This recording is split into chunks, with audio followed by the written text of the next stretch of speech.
Direction Bordeaux à présent, à 3 semaines et demie du premier tour du scrutin des municipales. Le résultat surprenant d'un sondage BVA Orange pour Europe 1 que nous vous révélons ce matin. Le successeur d'Alain Juppé en tête des suffrages, oui, mais forte percée de la liste Europe Écologie Les Verts. Mais aussi la surprise Philippe Poutou qui pourrait être présent au second tour. Le candidat du nouveau parti anticapitaliste allié de la France Insoumise à Bordeaux est crédité de 12% des intentions de vote. Écolo et anticapitaliste, ça peut donner quand même une quadrangulaire. Bonjour Stéphane Place. Bonjour Sonia, bonjour à tous. Vous êtes notre correspondant à Bordeaux. Ils sont 4 sur le ring électoral. Oui, avec pour commencer un maire sortant, l'héritier désigné par Alain Juppé, qui peut compter de toute évidence sur un socle électoral solide. Nicolas Florian, LR, soutenu par le MoDem, revendique le bilan et l'expérience. C'est pas anodin de gérer une ville de 250 000 habitants et une agglomération de 800 000 habitants. Moi j'ai l'expérience, notamment quand il y a des décisions difficiles à prendre, baisse des dotations, précarité, enjeux climatiques. Dans une ville en pleine crise de croissance, c'est bien sur la vague verte que mise l'avocat Pierre Urmic,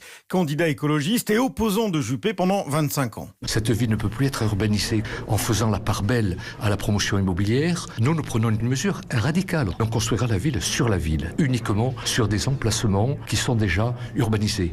Déterminé à atteindre le deuxième tour et à s'y maintenir, vous le disiez, un invité surprise à gauche à la tête d'une liste anticapitaliste, Philippe Poutou. C'est vrai qu'il y a un contexte social qui est particulier, La bataille des retraites, le mouvement des Gilets jaunes depuis un an. Bordeaux, c'est pas juste des belles façades et un tramway, c'est aussi des tas de gens qui souffrent et une pauvreté. Un regard neuf, c'est ce que promet le candidat macroniste Thomas Cazenave, qui a quitté son poste de délégué interministériel à la transformation publique pour se consacrer à Bordeaux. Oui, la ville, elle est belle, mais la ville qui a repoussé ses classes moyennes, qui n'a pas engagé sa transition écologique, la troisième ville la plus embouteillée de France. Il faut imaginer de nouvelles solutions, un peu comme celle de 95. Si Alain Juppé, il a réussi aussi, c'est qu'il est arrivé comme un homme neuf dans la ville. 4 candidats susceptibles de se qualifier pour un deuxième tour, inédit, vous le disiez, dans une ville dominée par des maires élus dès le premier tour depuis 1947. Merci Stéphane Place, notre correspondant à Bordeaux pour Europe 1.